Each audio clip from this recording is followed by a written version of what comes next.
সালের ঘটনা তো আপনারা সবাই জানেন। এমন ভাবে গুলি মারছে যার বাঁচার কোনো উপায়ই নেই।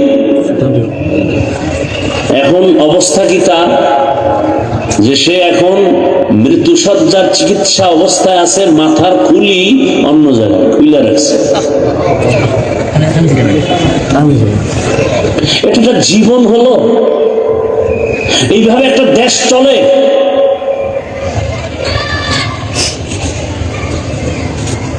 এই পরিমাণ জুলুম, বলার মানুষ নাই, শোনার মানুষ নাই, বিরোধিতা করার মানুষের অভাব নাই।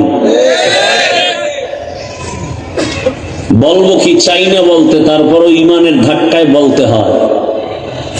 যত তালবাহানা চলতেছে আর দেখতেছেন, আর আপনারাও তাল মিলাচ্ছেন। অন্তরের নেফাকি অন্তরে জমা। ওই যে একটু আগে বলছি, ভোটের আগে বিক্রি হবেন পশুর দামে।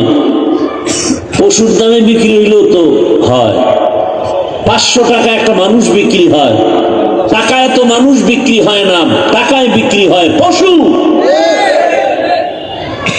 অথচ 500 টাকায় বিক্রি হয়ে যাবে একটা ভোটের জন্য। আর পশুর থেকেও